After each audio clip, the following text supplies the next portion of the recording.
시기 등중 매암지나 이는 춥거든. 뚝거든.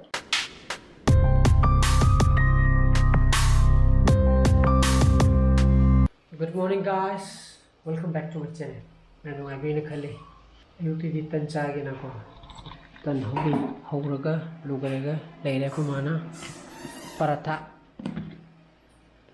आता तो बुदिंगना को ना तो करने बस लेना सा चीज़ वो न चारा गया चा बुद्धि आदत थांग कर लाए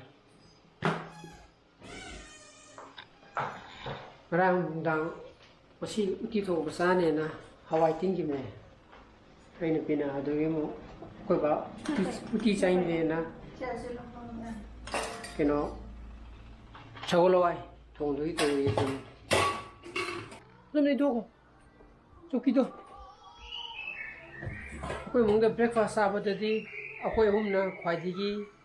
ngân lẽ cho thiên hay rồi thiên ở đây này có thì là anh em mà tầm được quên xa đi gì mấy thằng đó không cái này tao chị ham mấy mà máy cái này chị mà máy cái này có máy thau thì lúc cái bồi này mà tàu thì bị lúc cái không cả one paratha này có phải dạ Why people say to Kahalaga? cái này anh nè अदगी बेलावती बोरा गुम्बा मसा अदगी हैंगलोब सिदे लेरिबा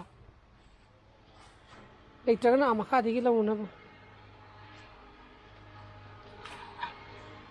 यान पोकुनी याम लेहउदबनी अनि बुदी पाइसलो अनि मुक्ति थांगबदी ngमोय हरे असोपनिना बको जिक तौदुजे ngrangi Y असोप अपर पले हुदो मधु लोगों मधु कोप मुख चतुईबा हाइग्रे बको फोन तौग्रे लाओन हाइरे यानेन हाइरेबा मधु खुलाइनु बोरानु मधुगी तौरिबा हैंगलोब लेरिबा क्या लेगे जुरा क्या लेगे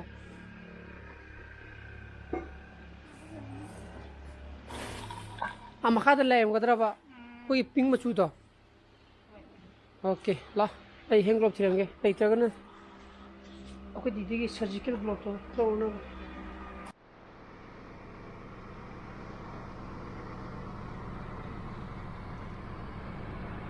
बानी वाई पे कोसला बोरा का अनि नि पूरे चली जे बानी ओ पन बोरा तंगा तंग कोरा का ला पने बा एटीएम बुद थोंग हांग दे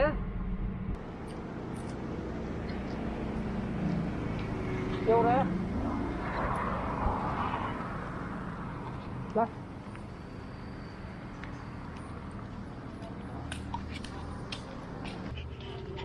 का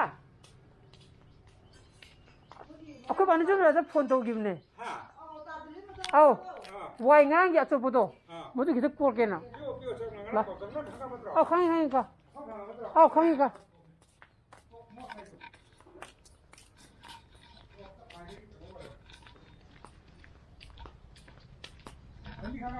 au khang ka ngarang kan tak bodo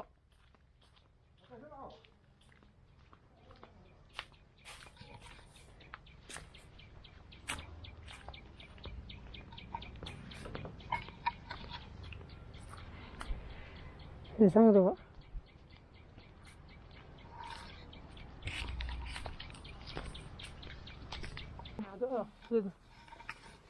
자.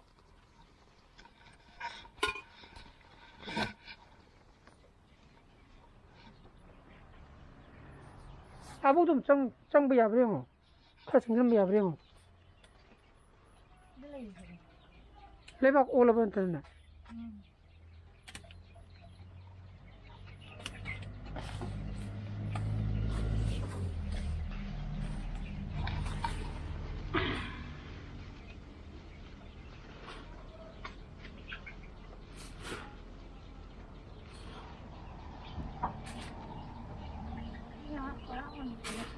대박 온드리바 아 레이기 또 봐 어디기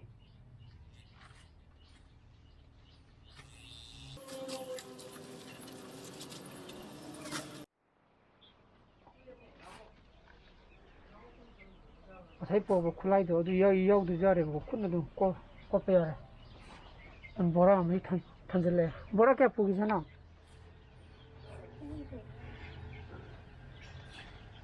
ꯑꯗꯨꯅ ꯁꯤꯗ ꯂꯣꯏꯔꯦ ꯁꯤꯗꯤ ꯏꯕꯥꯅꯤ ꯊꯥꯡꯗꯕ ꯌꯥꯔꯣꯏꯌꯦ ꯂꯨꯝꯃꯦ ꯄꯨꯂꯞ ꯊꯥꯡꯉꯁꯤ ꯂꯥꯛꯑꯣ ꯁꯤꯒꯤ ꯕꯣꯔꯥ ꯑꯅꯤꯈꯛ ꯑꯣꯏꯅ ꯄꯦꯛꯑꯦꯕꯀꯣ ꯂꯣꯏꯔꯦ ꯁꯤ ꯄꯨꯂꯞ ꯄꯥꯏꯅ ꯑꯃꯗ ꯑꯩ ꯈꯨꯠ ꯅꯥꯝꯅ ꯄꯥꯏꯒꯦꯕ ꯁꯤ ꯅꯪ ꯃꯅꯤꯡꯗ ꯄꯥꯏꯔꯛꯑꯣꯕ ꯂꯣꯏꯔꯦ ꯍꯥꯞꯆꯜꯂꯦ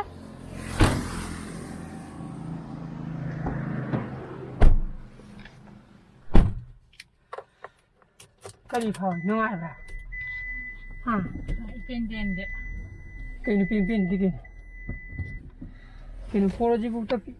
ꯄꯦꯟꯗ꯭ꯔꯦ ꯍꯥꯏꯒꯠꯂꯛꯑꯗꯤ ꯑꯩꯅ ꯁꯨꯡꯗꯨ ꯃꯉꯥꯏꯔꯦ ꯏꯕꯦꯝꯃ ꯐꯤꯇꯥꯅ ATMꯗ ꯆꯪꯉꯣ ꯍꯥꯏꯕꯅꯤ ATMꯁꯨ ꯊꯣꯡ ꯂꯣꯜꯂꯤꯅꯤ ꯊꯣꯡ ꯍꯥꯡꯗ꯭ꯔꯤꯅꯤ ꯁꯟꯗꯦꯅꯤꯅ ꯊꯣꯡ ꯍꯥꯡꯗꯕ ꯉꯜꯂꯤꯗ ꯇꯧꯔꯤꯁꯦ ꯑꯩꯈꯣꯏ ꯁꯤꯒꯤ ATMꯁꯦ ꯗ ꯂꯣꯟꯂꯤ ꯑꯩꯈꯣꯏ ꯕꯥ ꯑꯃꯨꯛꯁꯨ ꯑꯃꯨꯛ ꯋꯥꯏ ꯁꯤꯠꯂ ꯂꯩꯔꯝꯃꯦ ꯑꯗꯨ ꯈꯔ ꯊꯥꯡꯈ꯭ꯔꯣ ꯉꯝꯒꯗ꯭ꯔꯣ ꯊꯝꯃꯝꯃꯣ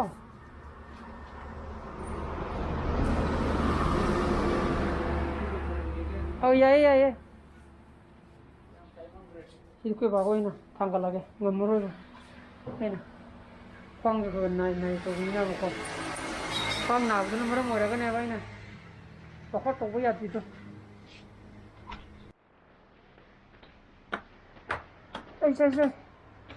ꯆꯠꯁꯤ ꯈꯨꯠ ꯇꯥꯗꯣꯔꯦ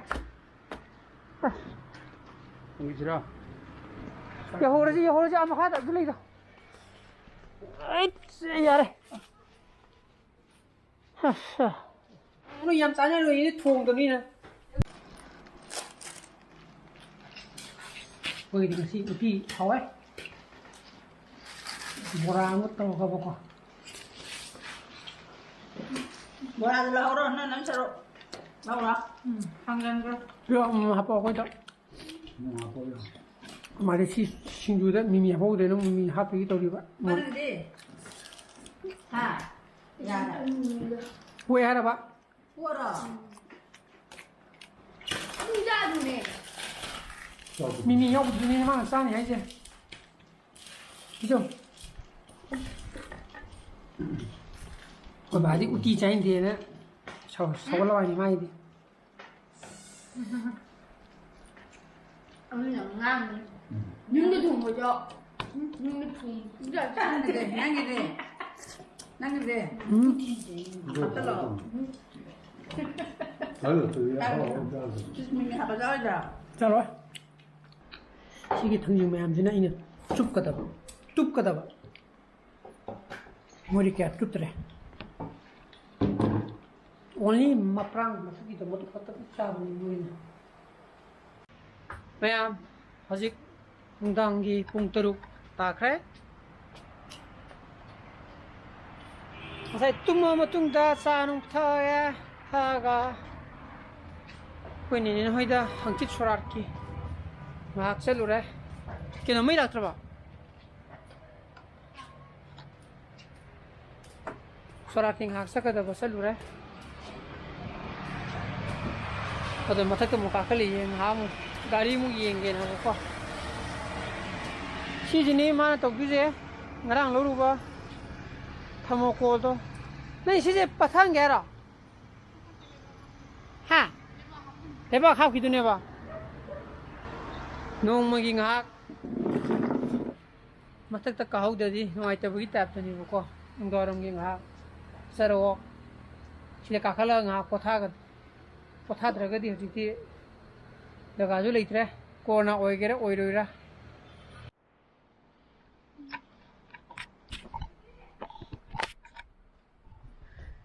ꯏꯆꯥꯅꯨꯄꯥ ꯂꯥꯏꯔꯤꯛ ꯉꯥꯛꯇ ꯇꯥꯛꯈꯤꯒꯦ ꯃꯥꯏ ꯄꯩꯈꯥ ꯇꯥꯔꯤꯛ 22 ꯀꯨꯟꯍꯨꯝꯗꯣꯏꯗꯩꯅ ꯀꯌꯥꯕꯨꯅꯣ ꯈꯪꯗꯦ ꯅꯍꯥꯟ ꯒꯨꯒꯜ ꯐꯣꯝꯗꯒ ꯃꯦꯟꯗꯅꯒ ꯇꯧꯔꯤꯗꯣ ꯂꯥꯏꯔꯤꯛ ꯀꯟꯅ ꯄꯥꯏꯖꯨꯔꯕ ꯃꯈꯣꯡ ꯍꯥꯡꯗꯣꯛꯇꯕꯤꯗ ꯊꯤ ꯍꯩꯒ꯭ꯔꯖꯥꯠꯅꯤ ꯏꯆꯥꯅꯨꯄꯥ ꯀꯥꯡ ꯌꯥꯝ ꯄꯥꯏꯕꯨꯡꯉꯣ ꯁꯟꯗ ꯄꯥꯊꯣꯛꯑꯁꯤꯁꯦ amda taki ki pangi ki nam dana tadi ba ko se ini me khai jina ko ji ne putro aya chete putro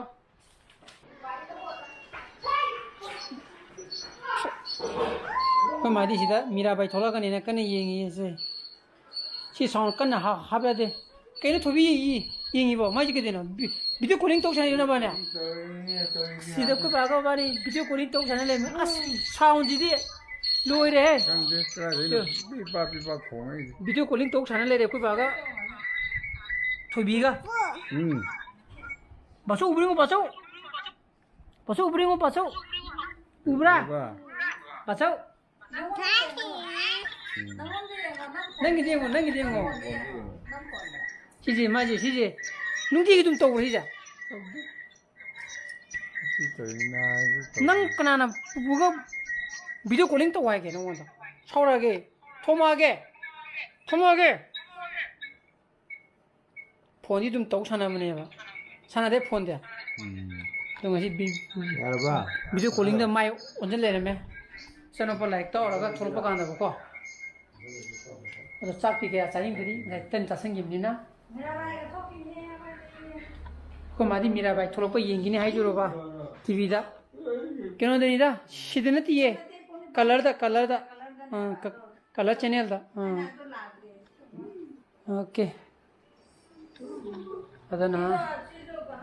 ಸಾಕ್ತಿ ಹೊರನ್ ತಪ್ನ ಇಂಗ್ನ ಒಯ್ನ ಸಾರಗೆ ಅದನ್ನ din sa tappa kan da ko tana mu ngawraga hawraga yam sagre ba adona ingsi blog di mata intro sen jara ge blog pa mo thogdi like to video mo share to video anu views video subscribe to video mo kon kisana pasale view so please be safe and be healthy bye bye good night ciao